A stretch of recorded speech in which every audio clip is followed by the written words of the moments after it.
Welcome back, everyone. Right. Good to see you back here for the deeper conversation with Marnie Batista, myself, and the amazing Susan Patrick. And we wanted to go a little deeper on what it's like when you're in the doo-doo, when you're deep in it, and you start to become aware of some of the programs and the thoughts that keep us in a holding pattern. You know, and as I was mentioning on the podcast, I've realized that if we haven't addressed any of this, if we have no tools or we haven't done any work on some of the programs that we have and become aware that we have these kind of things, when we get to midlife, when things start to shift and we go, okay, well, what about me? Yeah. Like now that I want to focus on me, this is when these things start to become more obvious.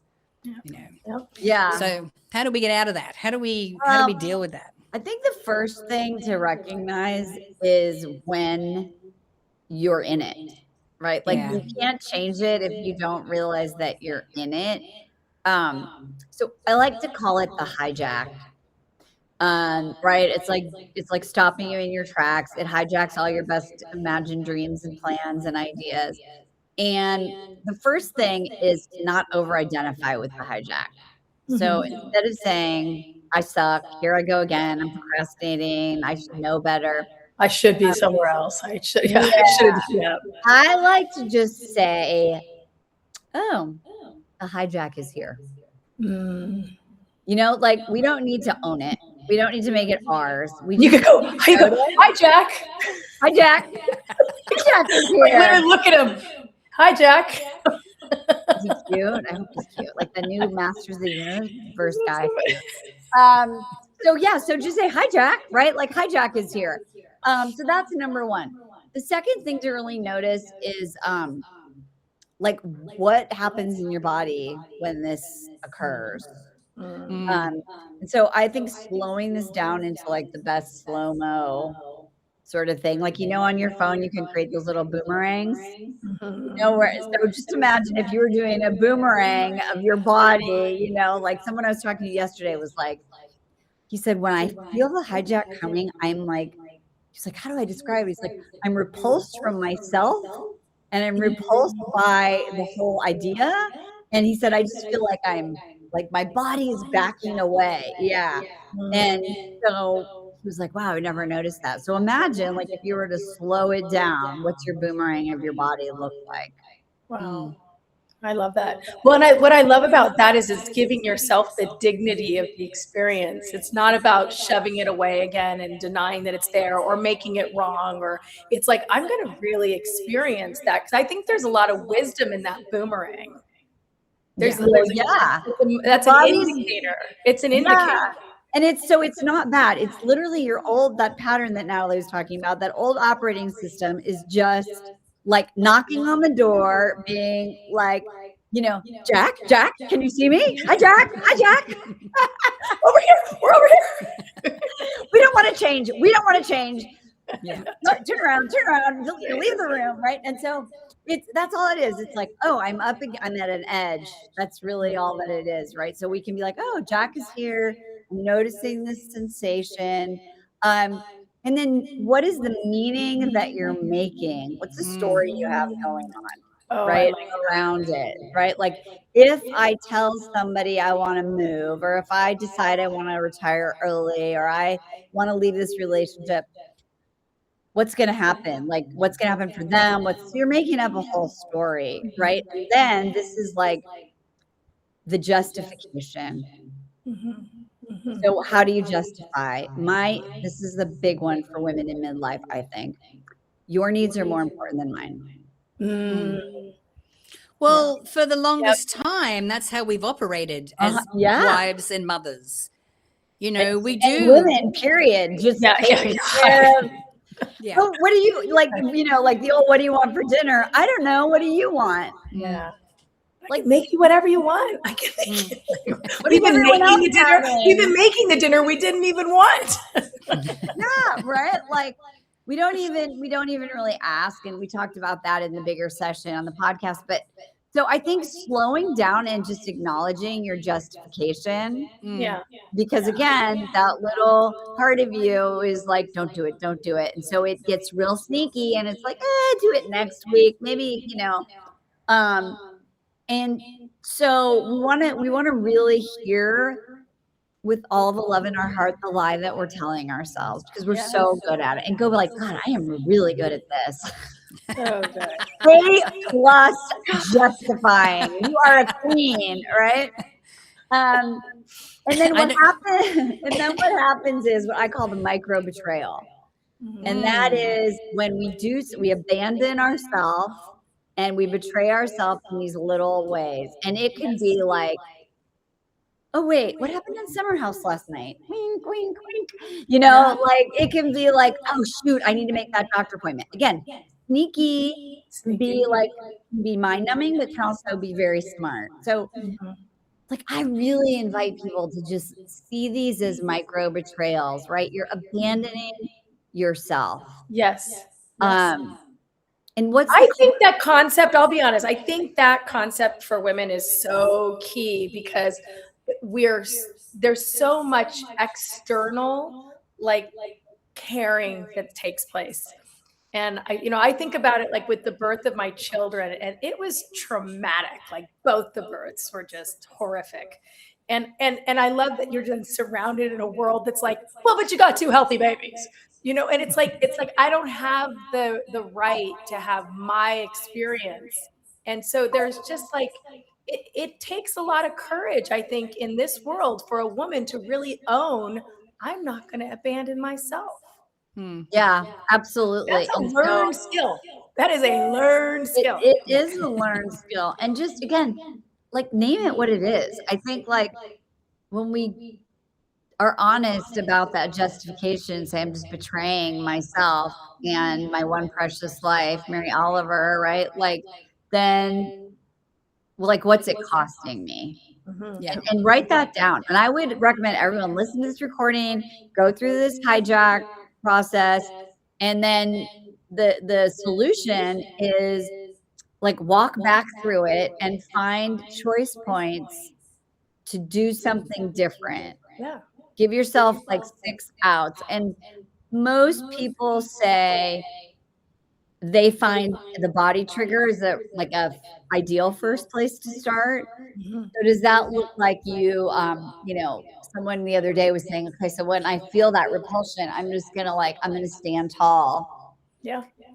This person named that little voice reminded him of something from childhood. And so it's like, that's the bully. Yeah. The bully makes up a story that I can't do it. You're not good enough. Right. And then that body position that this person's taking on, though, is like the CEO, right? It's the decision maker. It's the adult. I'm going to stand tall. I'm going to take a breath. Doing that gets this part of your brain back online, and it might stop the whole hijack, right? Or it just might make you more aware of it or more compassionate about it. So go through and find out like what are things I can do at each one of those phases. Yeah. We shift into a conscious choice. Yeah. And what I'm really hearing is it's not the big do, like end the relationship and, leave the room or make the phone call. These are about taking a deep breath, standing tall and standing and feeling like a mountain, strong and strength, owning that you're strong, asking yourself questions. Like, I like that I think that sometimes we try to solve what's going on by going out into the world and doing something different. We've got to do something different here. Yeah. 100 times. I mean, like at the micro betrayal level, you can just say, you know what, I'm going to put down the cookie and live with my feelings and see what it feels like to be anxious for 30 seconds without judgment. Girl, you could still have the cookie, like if you really want, but like allow yourself the gift of just being in the feeling that you're trying to move away. But these don't have to be lose 20 pounds, right? They just have to be these one little moments where you experience something differently. They're tiny truths. Yeah. What I love is like they're little micro moments of just getting to know yourself better. Yeah. Because when you're, I guess on the other side, when Jack comes into the room, or when you're having that physical reaction, those are just like embodied patterns that you're not even thinking about. Yeah, Exactly. 100%. So what you're Yeah, I saying, mean, I've had an experience just recently about and because financially it's been a little stressful, and when I go in and I go, where am I feeling this in my body? And it's definitely in my gut. And then I go, well, when's the last time I felt like this? Because it's been a long time since I've had financial challenges. It's been a very, very long time. I completely forgot what it was all about. And then I go back and go, well, when is the last time I felt this? And when have I felt this before? And I went straight back to, I'm one of 8 kids, big family, money was stressful, and I'm feeling exactly what I was feeling back then. So I understand it's old. And I know I've been in a life where I have maneuvered it so I didn't have to feel that because, my mantra was always, I'll just make more money. I'll just make more money.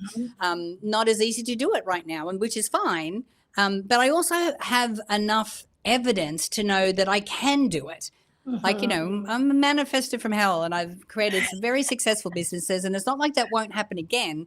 But it's like this moment is presenting itself so that I can look at this and heal it. And we even did a small thing on the last podcast, but sitting in with my small child, telling it's going to be okay. We've got this. We have the ability to do this. We're safe, we're secure, everything is going to be all right. And just having that little check in with her. And that's where we take the agency of our adult self, right? Like, I always think it's like so amazing, really, from a neurobiological point of view, that like our consciousness, like now, like doesn't know the difference from like being one of 8. Yeah. I just think that's mind blowing, right? Like our bodies have grown up, but those lived experiences, those neural pathways, that dirt road in our brain has got lots of deep grooves. And so, and it makes perfect sense that it's there because that part of you had to survive. And you're like, oh, wait. Stand tall. Okay, wait, I'm an adult. I'm really smart. I've created so many things. Like the best thing I could do is give compassion to that part of me that's scared, and then use my brain power, my soul power, and be like, cool, what am I going to create? We can't create when we're in those micro betrayals. So our adult selves are badasses. We're here. We figured out how to use Substack. Yeah. Exactly. That's right. Killing it. Do lives, and invite people in. So yeah, no, I think we want to slow it down and break it down. There's not one person who's immune from this. Like if they're telling you they're not, I think they're lying. Don't trust them. Definitely don't buy anything from them. Don't buy anything from them. Buy stuff from us. We're fucked up. No, that's right. We're working our dirt road. We are, but that's just it. Like, look, I know for me, my mom passed away when I was really young, but like, no one had this conversation with me. No one was like, so by the way, like, all this stuff's gonna happen, like, oh, by the way, you'll have lived on the planet long enough that the external world will change. We are not the only ones this is happening to. Industrial revolution, whatever. We're acting like you were saying, like we're acting like, oh God, we're the only ones who ever went through this, and we can't not know, and we have to have it look good, and our 11 line needs to go away also.